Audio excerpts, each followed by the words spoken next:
નમસ્કાર દર્શક મિત્રો, જ્યોતિષ એક વિજ્ઞાન કાર્યક્રમમાં હું અશોક મોદી અને મારી સાથે જ્યોતિષ ગુરુ ડોક્ટર પંકજભાઈ નાગર આપનું સ્વાગત કરીએ છીએ અને આપ નિહાળી રહ્યા છો અમારા જીટીપીએલ ગુજરાતીની વિશેષ રજૂઆત કાર્યક્રમ જ્યોતિષ એક વિજ્ઞાનમાં. પંકજભાઈ આપનું સ્વાગત છે. સ્વાગત છે આપનું અશોકભાઈ અને સ્વાગત છે મારા વહાલા દર્શક મિત્રોનું. રાહુ જન્મ કુંડળીના અન્ય ગ્રહો સાથે જોડાય, ચંદ્ર હોય, સૂર્ય હોય, મંગળ હોય, બુધ હોય, ગુરુ હોય, શુક્ર હોય, શનિ હોય, હર્ષલ, નેપ્ચ્યુન, પ્લુટો હોય, આ બધા ગ્રહો સાથેના જોડાણના નિષ્કર્ષ, એના પરિણામ, એના પરિમાણ, જેને આપણે રિઝલ્ટ કહીએ છીએ, કેવા હોઈ શકે? એક જાતક મિત્ર માટે એક એવું કામ કરે, દર્શક મિત્ર માટે એક એવું કામ કરે, અને આ રાહુ જ્યારે તમારી કુંડળીમાં આ જુદા જુદા ગ્રહો સાથે જોડાય ત્યારે એના જુદા જુદા પરિણામો તમને કેવા મળશે? તમારી કુંડળી લઈને ટીવીના સ્ક્રીન સામે બેસો દોસ્તો અને જુઓ, ખોલો તમારી કુંડળી અને જુઓ કે જન્મ કુંડળીમાં રાહુ મહારાજ તમારા કયા ગ્રહની સાથે બેઠા છે. એના આધારે તમારી જિંદગીનો નિષ્કર્ષ નક્કી થશે. તો આવો મળીએ રાહુ મહારાજને અને આવો જોઈએ કે રાહુ મહારાજ મળે છે કોને. બિલકુલ પંકજભાઈ, તમે ખૂબ સુંદર વાત કરી અને ગત એપિસોડથી આપણે વાત કરી હતી કે રાહુનું જ્યારે જાતકની જન્મકુંડળીમાં અન્ય ગ્રહો સાથે જ્યારે કન્જંક્શન થાય છે ત્યારે એ જાતકના જીવનમાં અલગ અલગ ક્ષેત્રોમાં કેવા પ્રભાવ કરે છે. મોરેવર કે રાહુ અને જે તે ગ્રહ જ્યારે મળતા હોય છે ત્યારે એ બંને ગ્રહોનું પરસ્પર જે એક પોતાના નેચર છે, મિત્રતા, શત્રુતા, અને એને લઈને એ જાતક ઉપર કેવા પરિણામ કરતું હોય છે એની વાત કરીએ તો પંકજભાઈ, આપણે ઘણા બધા ગ્રહોની ચર્ચા કરી હતી. આજે શુક્રની વાત કરીશું શરૂઆતમાં કે જો રાહુ સાથે શુક્ર હોય તો જાતકને કેવા પરિણામો કરે. તો સૌથી પહેલા રાહુ અને શુક્રની આપણે વાત કરીએ કે એ બંને ગ્રહોને પરસ્પર કેવા નેચર અને કેવા કોમ્યુનિકેશન થઈ શકે. જો આપણે અત્યાર સુધીમાં સૂર્ય, ચંદ્ર, મંગળ, બુધ, ગુરુ ની અવનવી ચર્ચા રાહુના જોડાણમાં કરી ચૂક્યા છીએ. હવે તમે શુક્રની વાત કરી. જુઓ તમે, બંને પ્લેનેટ ડેમોનાઇઝ પ્લેનેટ છે. રાહુ તો રાક્ષસી પ્રકૃતિનો ગ્રહ છે, શુક્ર તો એનાથી પણ સ્ત્રી હોય કે પુરુષ હોય એમાં શૈતાનિયત આવે છે. બિલકુલ બિલકુલ. ભૌતિકવાદ જેવી શૈતાનિયત એક પણ નથી. તો જોવા જેવી વસ્તુ એ છે કે શુક્ર પણ ભૌતિકવાદમાં માને છે, રાહુ પણ ભૌતિકવાદમાં માને છે. શુક્ર એ પ્રેમથી જોઈએ એટલું આપી દે છે, પણ રાહુ પણ ઢગલે ઢગલો આપી દે છે. રાહુ અદ્રશ્ય રીતે આપે છે, શુક્ર દ્રશ્યમાન બનીને આપે છે. શુક્ર સુમાળો છે અને રાહુ થોડો કર્કશ છે. શુક્ર સુંદર છે, રાહુ ક્યાંક કદરૂપ હોય છે, કારણ કે એને મલેશ અને ચાંડાલ કહેવામાં આવે છે. બિલકુલ. શુક્ર એકદમ શાઇનિંગ છે. તમે જો સવારે વહેલી પરોળે સૂર્ય સાથે આ તારો ઉગે ત્યારે તમને ચોખ્ખું દેખાય કે આ શુક્ર છે, તમે ઓળખી શકો. બિલકુલ બિલકુલ. જ્યારે રાહુ તો દેખાતું ને અદ્રશ્ય અંધારી હોય છે. સાચી વાત છે. શુક્રને શું છે કે બધું મોજ શોખ, ઐશ્વર્ય, ડ્રિંક્સ, આદતો, તો રાહુ એ બધું વેચાણ કરે છે, બરોબર ને? રાહુ સપ્લાયર છે તો શુક્ર રિટેલર છે. એટલે શુક્ર રાહુની યુતિ કેવી છે? એક ડેમોનાઇઝ યુતિ છે. જે રાક્ષસી શૈતાની પ્રકૃતિના માણસો જ્યારે ભેગા થાય, એમનું સંમેલન ભરાય, જોડાણ થાય, ત્યારે રાહુ શુક્રની યુતિ અમલમાં આવે છે. હવે જ્યારે રાહુ શુક્ર સાથે જોડાય તો એના પરિણામો કેવા હોઈ શકે? તો કે ભૌતિકવાદની દ્રષ્ટિએ શ્રેષ્ઠ. તમે આ યુતિવાળા જાતકો મેં પીવાવાળાએ જોયા છે. આ યુતિવાળા જાતકો કેરેક્ટરને, ચારિત્રના ધજિયાઓ થીંગડે થીંગડા, મતલબ જેને કહેવાય ગાભા કરી નાખે, ધજિયા ઉડાડી નાખે, એ ટાઈપના વ્યક્તિત્વ હોય છે. રાહુ શુક્રની યુતિ એટલે યશ, રાહુ શુક્રની યુતિ એટલે મોજ મજા, રાહુ શુક્રની યુતિ એટલે જાતીયતા, સેક્સ, રાહુ શુક્રની યુતિ એટલે પૂર્ણ નકારાત્મક પરિસ્થિતિ તરફ જતો ભૌતિકવાદ. બિલકુલ. ભૌતિકવાદ કરો, જેમ તમે ફ્રીજ વાપરો તો ભૌતિકવાદ છે, સારા કપડાં પહેરો તો ભૌતિકવાદ છે, એસી વાપરો તો ભૌતિકવાદ છે, મસ્ત મજાના વસ્ત્રો, સારા સ્પ્રે છાંટો તો ભૌતિકવાદ છે. પણ નેગેટિવ ભૌતિકવાદ એટલે કેવો ખબર? દારૂ પીવો જ નથી એ ભૌતિકવાદ નેગેટિવ થઈ જાય. તમારા ઘરની અંદર, શયન કક્ષની અંદર તમારી પત્ની સાથે હો તે પોઝિટિવ ભૌતિકવાદ કહેવાય. પણ અન્ય ઉપર નજર તમારી જાય તો એ રાહુ શુક્રની યુતિ વચ્ચે આવીને ઊભી રહે. તમે સમજી ગયા છો વર્ણન ઉપરથી કે રાહુ શુક્ર શું કરે. બીજી વાત, રાહુ શુક્રની યુતિવાળા જાતકો મારે આ 39 વર્ષની કેરિયરની અંદર મેં જોઈને જોયું છે કે આવા જાતકો પોતાના લગ્ન જીવનની અંદર ખૂબ દુઃખી હોય છે. છૂટાછેડા થઈ જાય, છૂટાછેડા સુધીની હરકતો આવી જાય. બિલકુલ. એમાં સપ્તમ સ્થાનમાં રાહુ શુક્રની યુતિ હોય તો મોટા ભાગે મેં જોયું છે કે પતિ પત્ની વચ્ચે બિલકુલ બનતું નથી. પતિ પત્ની એકબીજાથી અળગા રહે છે. પતિ પત્ની એકબીજાને બોલાવતા નથી. પતિ પત્ની જાણે ભૌતિકવાદમાં જ રચેલા પચેલા રહેતા હોય અને પતિ પત્ની વચ્ચે કેટલાક અણબનાવો રાહુ શુક્રની યુતિના કારણે એમને છૂટાછેડા અપાવે છે. રાહુ શુક્રની યુતિ પતિ કે પત્નીની કુંડળીમાં હોય તો ક્યારેક કાં તો પત્ની કાં તો પતિ તો નેગેટિવ ભૌતિકવાદ છે ને અય્યાશ પરિસ્થિતિ તરફ આપોઆપ ધકેલાતા હોય છે. અને એના કારણે લગ્ન જીવનમાં અગ્ન પરિસ્થિતિ ઊભી થાય છે. સંલગ્ન થઈ શકતા નથી, છૂટાછેડા થઈ જાય છે અને પતિ પત્ની વચ્ચેના વિખવાદો અશોકભાઈ ચરમસીમાએ પહોંચી જાય. આનું નામ રાહુ શુક્રની યુતિ. રાહુ શુક્રની યુતિ એટલે સુંદર મજાની સ્ત્રી અને તમને ઓર પિલા દે શાકી, એનું નામ રાહુ શુક્રની યુતિ. બિલકુલ બિલકુલ. એટલે રાહુ શુક્રની યુતિને હું સારી ગણતો નથી. સંસ્કારિતા, શીલ, ચારિત્ર એની અંદર ક્યાંક ભંગ કરે, તમારા સરળ જીવનના રંગની અંદર ભંગ નાખે, તમને દબંગ બનાવે અને તમારા સરળ ચાલતા લગ્ન જીવનની અંદર અડચણો, વિઘ્ન, ઓબ્સ્ટેકલ્સ નાખે. તો સમજી લેવાનું ત્યાં રાહુ શુક્રની યુતિ છે. કારણ કે શુક્ર એ 7મા સ્થાનનો કારક છે અને રાહુ એની અંદર એક ભંગાણ છે. લગ્ન જીવનનું ગ્રહણ છે શુક્ર સાથે રાહુનું બેસવું. એટલે શુક્ર રાહુની યુતિને હું સમર્થન નથી આપતો. મને કુંડળીમાં દેખાય તો મને કંઈક ભડકી જવું. કોઈ મારા નજીકના સંબંધી એમ કે પંકજભાઈ આ કુંડળીનું તમે જરા મેચ મેકિંગ કરી આપો. હું જો બોલ્યા રાહુ શુક્રની યુતિ છે, તમારી દીકરી આપવાની ના હાલશો ભાઈ. બરોબર છે ને?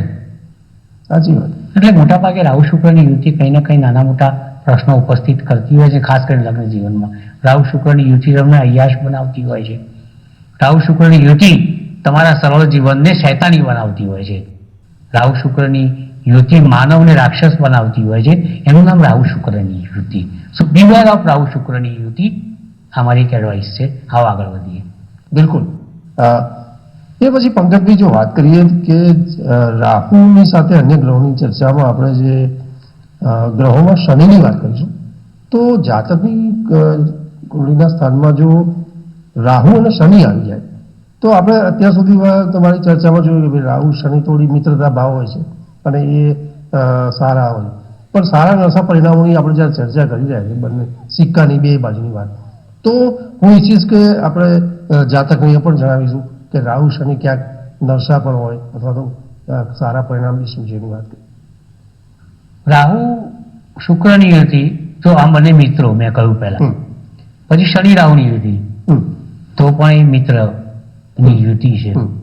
પરંતુ જ્યારે જિયાઉલ હક ને મુશરફની મિત્રતા થાય, ઈદી અમીન ને મુશરફની મિત્રતા થાય તો બે રાક્ષસી તત્વો વચ્ચેની એક મિત્રતા એ જાતક મિત્રને, દર્શક મિત્રને ભારે પડી શકે. બિલકુલ. આમ પ્રથમ દ્રષ્ટિએ આપણે વિચારીએ જે આપણી સ્ટડી છે, સંશોધન છે અને ક્યાંક ગ્રંથો લાઈક મોટા મોટા આપણા સ્ક્રિપ્ચર્સ છે, ગ્રંથો જેને આપણે કહીએ છીએ કે જૈમિની સૂત્ર હોય, ભૃગુ સંહિતા હોય, ચમત્કાર ચિંતામણી હોય, ઇસ્તી હોય, આ બધા પુસ્તકોનો આપણે સારાવલી હોય એનો આપણે ચર્ચા કરીએ. દરેકે દરેક પુસ્તકની અંદર લખ્યું છે કે ભાઈ શનિ રાહુની યુતિ શાપિત યોગનું સર્જન કરે. બિલકુલ બિલકુલ. શનિ રાહુની યુતિ એક શાપિત યોગનું સર્જન કરે છે. આ શાપિત યોગ એટલે શનિ પણ તમારો એક કષ્ટ આપનારો ગ્રહ છે રાહુ પણ જો બગડે તો તમને કષ્ટ આપે. શનિ દુઃખ આપે, રાહુ દુઃખ આપે. શનિ યમ પ્રકૃતિનો ગ્રહ છે, રાહુ રાક્ષસ પ્રકૃતિનો ગ્રહ છે. યમ અને રાક્ષસનું મિલન એટલે આ શનિ રાહુની હતી. કોઈ પ્રેત શાપ યોગ કહે છે, કોઈ એને શાપિત યોગ કહે છે, અવનવા નામ છે એના. પરંતુ અશોકભાઈ, એક વસ્તુ મેં જોઈ છે કે જેમ મેં શુક્ર રાહુની વાત કરી કે ભાઈ લગ્ન જીવનમાં પ્રશ્નો ઉપસ્થિત કરીને કરે. મને એક કુંડલી એવી લાઈન બતાવો કે સાહેબ શનિ રાહુની યુતિ હવે જાતકો સુખી હોય. નહીં મળે તમને. બિલકુલ. કંઈ ને કંઈ ફરિયાદ કરશે, કારણ કે શાપિત યોગ છે. ભાગ્યસ્થાનમાં હોય તો તમારું ભાગ્યોદય ના થવા દે, લાભસ્થાનમાં હોય તો તમારો લાભ રોકે, કર્મસ્થાનમાં હોય તો પિતાને નુકસાન કરે, તમારા ધંધા વ્યવસાયને નુકસાન કરે. 12મા સ્થાનમાં તો મેં જોયું છે કે જેલ યાત્રા કરાવે છે. અહીં નામ આપ્યા વગર ચર્ચા કરું છું કે મોટા મોટા સંતો, મહાત્માઓ, રાજકારણીઓ 12મા સ્થાનમાં શનિ રાહુની યુતિ હોય એટલે રાજકારણમાં પણ વગર કારણે જેલ યાત્રા ભોગવતા હોય એવા રાજકારણીની યુતિમાં 12મા સ્થાનમાં શનિ રાહુની આ શાપિત યોગની યુતિ હોય છે. બિલકુલ બિલકુલ. પ્રથમ સ્થાનમાં હોય તો તમારી તંદુરસ્તી બગાડે, બીજા સ્થાનમાં હોય તો ધન અને વાણી બગાડે, ત્રીજા સ્થાનમાં ભાઈ પાંડુ પડોશીઓ સાથે ઝઘડા કરાવે, ચોથા સ્થાનમાં હોય તો જમીનોમાં છેતરપિંડી કરાવે, મકાનમાં પ્રોબ્લેમ કરે, વાહનમાં પ્રોબ્લેમ કરે, શાંતિથી તમને ભૌતિક બાદમાં જીવવા ના દે, હૃદયથી તમને આનંદ આપે જ નહીં. દુઃખ દુઃખ ને દુઃખ. માતાને દુઃખ આપે, માતાનું મૃત્યુ વહેલું થાય, હાર્ટ એટેક આવે, હાર્ટના ઓપરેશન આવે. આ શનિ રાહુની યુતિ ચોથા સ્થાનમાં હોય તો આ પ્રકારના નેગેટિવ કમાલ કરે. 5મા સ્થાનમાં હોય તો પ્રણય ભંગ આપે, ભણવા ના દે સાહેબ.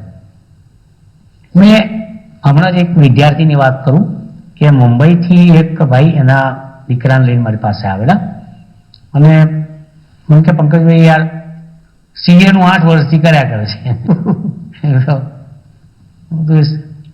છોકરો CA કરે એમ કે લોકો પરણાઈ જતા હોય છે, પણ CA કરી જ નથી શકતો.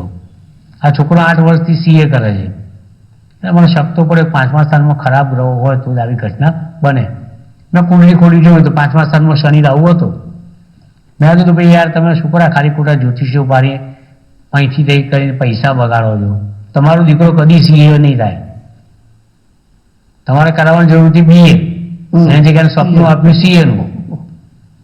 બરોબર ને? એટલે એ અશક્ય વસ્તુને તમે શક્ય બનાવવા જાઓ પણ એ આ રીતના પંચમ ભાવની અંદર શનિ રાહુનો શાપિત યોગ હોય તો એનો અભ્યાસ ના કરવા દે. બિલકુલ. 6મા સ્થાનની અંદર શનિ રાહુનો શાપિત યોગ હોય તમે દેવામાં ડૂબાડી દે સાહેબ. શાંતિ જીવવા ના દે ને, ભયાનક રોગ કરી નાખે, રોગની પાછળ પૈસો ખર્ચાવે, મોટી બેંક લોન લેવડાવે પણ પછી કોઈ ફાયદો ના થાય. કઈ ને કઈ પ્રોબ્લેમ થઈ જ રાખે. મોસાળ પક્ષથી લાભ ના કરવા દે, ચિંતા અપાવે. 7મ સ્થાનની અંદર શનિ રાહુની યુતિ હોય તો પતિ પત્ની વચ્ચે બને નહીં, મનમેળ થાય જ નહીં. 8મા સ્થાનમાં હોય તો આયુષ્ય ઘટાડે. એનો મતલબ એવો થાય છે કે આ શનિ રાહુની યુતિ it's a demonise combination which harases you, which put you in trouble all the time. It creates hurdles, obstacles in life, and that is called the combination of Shani and Rahu, the Saturn and North Node. એક અદ્રશ્ય છે, એક દ્રશ્યમાં એક આકાશી તત્વનો છે, વાયુ તત્વનો છે, મિત્રો છે. બંને એકબીજાના શ્રેષ્ઠ મિત્રો છે, એકબીજા વગર ચાલતું નથી. પણ મેં કહ્યું ને પેલું કે બે દુર્જન ભેગા થાય ત્યારે એ વ્યક્તિને, સમાજને, દેશને, દુનિયાને ભારે પડે. તો શનિ રાહુની શાપિત યોગ હોય, શનિ રાહુની યુતિ હોય તેનો લોકો વિધિ વિધાન બહુ કરતા હોય છે. પણ મેં જોયું છે કે વિધિ વિધાનથી કોઈ મોટો ફરક પડતો નથી. શનિ રાહુની યુતિ જ્યાં બેઠી હોય ત્યાં મેં કહ્યું ને આખું ચક્કરડું તમને ફેરવ્યું, અને ખરેખર શનિ રાહુ ભેગા થાય એટલે તમને આખી જિંદગી ચક્કરડું ફેરવ્યા કરે તમારું. શનિ રાહુની યુતિ એટલે ચકડરમાં મફત બેસાડે પણ ઉતારવાના પૈસા લે, એનું નામ શનિ રાહુની યુતિ. બરોબર ને? એટલે તમને કષ્ટમાં નાખી દે, તમને લાગે મજા આવશે, અને પછી છેવટે એવા તકલીફમાં આવો.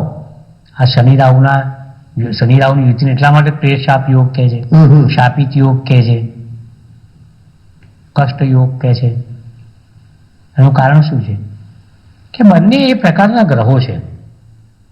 બંને કોઈ પનોતી નું સર્જન કરે ને કોઈ ગ્રહણ કરે ને કોઈ ચાંડાળ યોગ કરે ને આ બધું રાહુનું કામ છે. અને શનિનું કામ પણ આ પ્રકારનું જ છે. બધું બંને ગ્રહો જ્યારે અમુક ખરાબ રાશિમાં ભેગા થાય ત્યાંના પરિણામો બહુ જ ભયાનક હોય છે. મેં જોયું છે કે આવા શનિ રાહુની યુતિ મેષ રાશિમાં હોય તો સાહેબ મંગળની રાશિમાં થઈ, શનિ નીચું ન બને, જાતકનું આવી બની શોધી દેવાનું. ધન મીન રાશિમાં થાય તો જાતકને પ્રોબ્લેમ થાય, વૃશ્ચિક રાશિમાં થાય તો જાતકને પ્રોબ્લેમ થાય. અને સૌથી વધારે મેં શનિ રાહુની યુતિના ગંદા પરિણામો કર્ક અને સિંહ રાશિમાં જોયા. કેમ?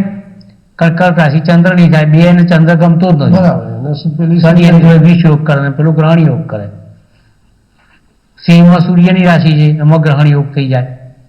બિલકુલ બિલકુલ. એટલે તમને શાંતિથી જે જપવા ના દે ટૂંકમાં. ખ્યાલ આવ્યો તમને? ચોક્કસ. એટલે આ બધી યુતિઓનો આપણે બહુ જ તલસ્પર્શી અભ્યાસ કરવો જોઈએ. એના પછી આપણે નિષ્કર્ષ અને નિવારણ આપવું જોઈએ. તો જ આપણે નક્કી કરી શકીએ કે સાચા અર્થમાં યુતિના પરિણામો કેટલા દુષ્કર છે અને કેટલા ગંભીર છે. બિલકુલ. પંકજભાઈ સમજાયું છે, પરંતુ એક ઇન્ટરેસ્ટિંગ જે ગ્રહની વાત કરીશું, આપણે કેતુની વાત કરી લઈએ થોડી. કેતુ માટે બહુ સવાલ છે કે જનરલી આપણે જોયું છે કે જાતકની કોઈ પણ જાતકની કુંડળીમાં આપણે તો બધા 10 ઘણી બધી કુંડળીઓ જોઈ, પણ રાહુ ને કેતુ આમ તો આમને સામને હોય છે. હા, ભાગ્યે જ કોઈ કેસીસમાં મેં જોયું દિશાંશ અને હોરાની અંદર ભેગા હોય કે કોઈ એક સ્થાનમાં ભેગા આવ્યા હોય, એવું ભાગ્યે જ હોય. પણ જ્યારે કોઈ આવા આવી કુંડળીઓ ભેગા થાય તો એના પરિણામોની વાત કરીએ. તો તમને એક વાત કરું સરસ મજાની. મિત્રો, એક તો પહેલા જ્ઞાનની વાત છે. રાહુ કેતુ કોઈ દિવસ રાહુ કેતુ સાથે ના બેસે, કેતુ કદાપી રાહુ સાથે ના બેસે. They are facing each 180 degrees, 180 અંશના અંતરે એકબીજાને પ્રતિયુતિમાં જ હોય કાયમ. પણ જન્મકુંડળીમાં બે કુંડળી એવી છે, ત્રિશાંશ અને એક હોરા. અહોરાત્ર ઉપરથી હોરા કુંડળી બને છે અને ત્રિશાંશ એ સુખ દુઃખની કુંડળી છે.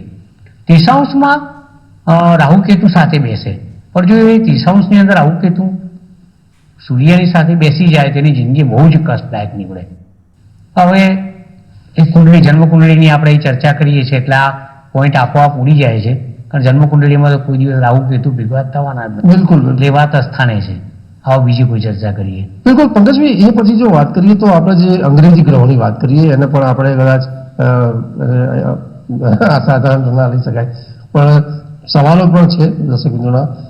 જો જાતકની કુંડળીમાં જે રાહુ સાથે આ હર્ષલ, પ્લુટો અને નેપચ્યુન પણ હોય તો એ પરિણામો કેવા કરી શકે? રાહુ સાથે કે રાહુના વિપરીત પરિણામો આવે કે એ ગ્રહોના કેવા અલગ અલગ પ્રભાવ થાય ઈચ અધર? તો તમે એક સાથે 3 વાત કરી છે. હર્ષલની વાત કરી છે, નેપચ્યુનની વાત કરી છે, પ્લુટોની વાત કરી છે. તો વર્ષ એની ગતિ પણ હર્ષલની 7 વર્ષ એક રાશિમાં રહેવું, નેપચ્યુનનું 14 અને પ્લુટો 21 વર્ષ, એ પ્રમાણે તમે ગોઠવણી કરી છે. રાહુ ધારો કે હર્ષલ સાથે બેસે કુંડળીમાં તો Harshal is as good as બુધ. બુધ ને રાહુની આપણે યુતિની જે ચર્ચા કરી તો એ જ લાગુ પડે છે હર્ષલ અને રાહુ. મેં હર્ષલ રાહુની યુતિવાળા બહુ ઇન્ટેલેક્ચ્યુઅલ જોયા છે, પણ એક સાથે વસ્તુ એ પણ જોઈ છે કે હર્ષલ રાહુની યુતિ જો 8મા સ્થાનમાં થાય તો થોડુંક પુરુષ હોય કે સ્ત્રી હોય, પુરુષ હોય તો ક્યાંક પુરુષાર્થનો નાનો સરખો પ્રોબ્લેમ ઉપસ્થિત થાય છે, અને સ્ત્રી હોય તો ક્યાંક ફ્રિજિડિટીનો પ્રોબ્લેમ ઊભો થાય છે. એટલે એને જેને કહેવાય ને કે ટેસ્ટિટેરોન કહેવામાં આવે છે, પુરુષ તત્વ જે દરેક પુરુષમાં જરૂરી છે એ ઓછું થાય એટલે એક શરીરની અંદર જાતીયતાનું પ્રમાણ ઘટે. તો આ વસ્તુ બની શકે છે દર્શક મિત્રો. હર્ષલ અને રાહુની ઇન્ટેલેક્ચ્યુઅલ ખૂબ હોય, પરંતુ આ બાજુ થોડુંક મેં કીધું ને કે ઇમ્પોર્ટન્સી અને ફ્રિજિડિટીનું પ્રમાણ વધી શકે. એની પાછળ એક લોજિક મને એવું પણ લાગે છે કે Harshal itself is very intellectual planet. Rahu એની સાથે બેસે એટલે માણસ વધારે ઇન્ટેલેક્ચ્યુઅલ બને. જે માણસ ઇન્ટેલેક્ચ્યુઅલ હોય એનું blood flow, blood supply, blood circulation બ્રેઇનની અંદર વધારે થતું હોય, બાકીની બીજી જગ્યા ઓછું થાય એટલે એમાં સપોર્ટ એવો ધાર્યો ના મળે. આ વાત થઈ એક. હર્ષલ અને રાહુની ફૂટોવાળા, હર્ષલ અને રાહુની યુતિવાળા જાતકો ખૂબ જ અભ્યાસ કરતા હોય છે, હાઈ સ્ટડી કરતા હોય છે, ફર્ધર સ્ટડી કરતા હોય, વિદેશ જઈને સ્ટડી કરતા હોય છે અને કોઈ પણ ફેકલ્ટીની અંદર ઉચ્ચ કક્ષાની ડિગ્રી મેળવતા હોય છે, તો અવશ્ય હર્ષલ રાહુની યુતિ કહેવાય. બીજું આપણે વાત કરી નેપચ્યુન અને રાહુની યુતિ. નેપચ્યુન મેં કહ્યું છે કે એ ડ્રીમ કરતા છે, એટલે કે સ્વપ્ન દ્રષ્ટા છે, તમારો ડ્રીમર છે મેઇન. તમે જે સ્વપ્ન વિચારો એ પૂર્ણ કરતો હોય તે નેપચ્યુન, જેની જોડે રાહુ જોડાય. તો નેપચ્યુન રાહુની યુતિ મેં ક્યારેક જોયું છે કે રાહુ ક્યારેક નેપચ્યુનના સ્વપ્નાઓનો ભંગ કરે છે, એના સ્વપ્નાઓને સાકાર થવા દેતું નથી. નેપચ્યુનનો તમે ન્યુમરોલોજીમાં અંક 7 છે, બહુ ઓસ્પિશિયસ છે. Itself Neptune itself is auspicious planet. બિલકુલ. પણ એમાં રાહુ જ્યારે બેસે ને ત્યારે એના શુભત્વની અંદર ક્યાંક ઘટાડો કરે છે, એના સ્વપ્નની અંદર ક્યાંક ભંગાણ ઊભું કરે છે. સ્વપ્ન સુંદર મજાનું આવતું હોય, અડધી રાત્રે એકદમ જગાડી દે, સ્વપ્ન અધૂરું રહી જાય. એ કામ આ રાહુનું નેપચ્યુન સાથે બેસીને કરવાનું છે. પ્લુટો અને રાહુ ભયાનક. પ્લુટો યમ છે, રાહુ પણ રાક્ષસી પ્રકૃતિનો છે, બંને ભેગા થાય એટલે પેલા શનિ રાહુની યુતિની મેં ચર્ચા કરેલી સ્થાન વાઇઝ, એવા એના ગંભીર પરિણામો આવી શકે છે. પ્લુટો રાહુ એટલે બંને રાક્ષસોનું જ્યારે મિલન થાય, કર્મસ્થાનમાં થાય તો પિતા કર્મને નુકસાન કરે, લાભ સ્થાનમાં થાય લાભ બગાડે, વ્યય સ્થાનમાં જાય જેલ યાત્રા કરાવે, ખોટા ખર્ચા કરાવે, દેહ સ્થાનમાં આવે તો શરીર બગાડે, વાણી સ્થાનમાં આવે તો કુટુંબ વાણી ધનમાં બગાડ ઊભો કરે, ત્રીજા હાઉસની અંદર નાની મુસાફરી નુકસાન કરે, પરાક્રમમાં નિષ્ફળતા આપે, પાડોશીઓને સાથે અણ બનાવડે, ચતુર્થ સ્થાનમાં આવે તો સુખ બગાડે, માતાને દુઃખ પહોંચાડે, જમીન મકાનના પ્રશ્નો ઉપસ્થિત કરે, હૃદયની સમસ્યાઓ આપે, પાંચમા સ્થાનમાં અભ્યાસમાં રૂકાવટ આપે, પ્રેમ પ્રણયમાં ભંગ કરે, વિષ્ણુદેવની આરાધના ના કરવા દે અશુભભાઈ, છઠ્ઠા સ્થાનમાં રોગ જીવું કરાવે, સાતમા સ્થાનમાં પતિથી પત્નીને, પત્નીને પતિથી અસંતોષ ઊભો કરે, આઠમા સ્થાનમાં આયુષ્ય બગાડે, નવમા સ્થાનમાં ભાગ્ય બગાડે, તમારા વિદેશના કામ બગાડે, તમારા ધર્મને બગાડે, તમારા આધ્યાત્મવાદને ભ્રષ્ટ કરે. આ બધી વાત આપણે ટૂંકાણમાં એક પ્લુટો રાહુની જે ગ્રહો અગત્યના મારા માટે, જે ખરેખર નેગેટિવિટી ઊભી કરે છે જન્મકુંડળીમાં, એનું મેં તમને તલસ્પર્શી સ્થાન વાઇઝ સમજાવ્યું છે. એમાં આપણે છેલ્લા 3 એપિસોડથી રાહુની અદ્ભુત વાતો, કેટલી સરસ રાહુના નક્ષત્રોની વાત કરી. બિલકુલ. આદ્રા, સ્વાતિ, સદભિક્ષા. અરે યાર, તમને રાહુના નક્ષત્રો તમને જે આપે, મેં કીધું આદ્રા નક્ષત્રમાં કેરી મીઠી થાય, સ્વાતિ નક્ષત્રમાં ધન આવે, સતભિક્ષા નક્ષત્રની અંદર પણ તમને ધન મળે, વૈભવ મળે. એટલે રાહુ રીઝે તો રાજ આપે, રૂઠે તો ફાંસી આપે. કોની સાથે જોડાય છે એના આધારે તમને તમારે ક્યાં જોડાવાનું છે નક્કી કરે છે. રાહુ સારી રીતે જોડાય તો પછી બલ્લે બલ્લે, અને રાહુ જો ખરાબ ગ્રહ સાથે જોડાય તો માથા પર જોડા મારે, એ વાત સુનિશ્ચિત છે. બિલકુલ બિલકુલ. પંકજભાઈ, આપનો વિશેષ આભાર કે રાહુને લઈને જે સવાલો હતા દર્શક મિત્રોના, કે જાતકની જન્મકુંડળીમાં જ્યારે રાહુ સાથે અને અલગ અલગ સ્થાનોમાં જે ગ્રહોની એક યુતિ હોય છે અને એના જે પરિણામોની વાત હતી, તો રાહુ અને એ અન્ય ગ્રહોના જે પ્રભાવો એકબીજા ઉપર કેવા થતા હોય છે અને એ જાતકને કેવી રીતે અસર બનતા હોય છે એની પંકજભાઈએ ખૂબ સુંદર વાત કરી છે. અને રાહુને લઈને જેટલી બી માહિતી હતી એ આ 3 એપિસોડમાં આપણે ખૂબ સારી રીતે દરેક એંગલથી વિસ્તારથી ચર્ચા કરવાનો પ્રયત્ન કર્યો છે. પંકજભાઈ, આપનો વિશેષ આભાર. પંકજભાઈ, સમયની મર્યાદા છે, કોઈ નવો મુદ્દો નહીં કરીએ, પણ દર્શક મિત્રો, આપના પ્રતિભાવ, આપના સવાલો સ્ક્રીન ઉપર જે નંબર છે એની પર ચોક્કસપણે મોકલી આપજો. કાર્યક્રમમાં આપણે સામેલ કરીશું. નેક્સ્ટ એપિસોડમાં આવા જ આપણે કોઈ રસપ્રદ જ્યોતિષના ટોપિક સાથે ફરી મળીશું. ત્યાં સુધી રજા આપશો. નમસ્કાર. જ્યોતિષ એક વિજ્ઞાન કાર્યક્રમ અંતર્ગત સટીક ઉત્તર અને માર્ગદર્શન આપશે જ્યોતિષ શાસ્ત્રી ડોક્ટર પંકજ નાગર. આપ આપના સવાલોની સાથે પોતાનું નામ, જન્મ તારીખ તેમજ જન્મકુંડળી સહિતની માહિતી વોટ્સઅપ કરી શકો છો અમારા આ નંબર પર. આપના પ્રશ્નોના ઉત્તરો ડોક્ટર પંકજ નાગર આપશે. કાર્યક્રમ જ્યોતિષ એક. આપ જોઈ રહ્યા છો જીટીપીએલ ગુજરાતી.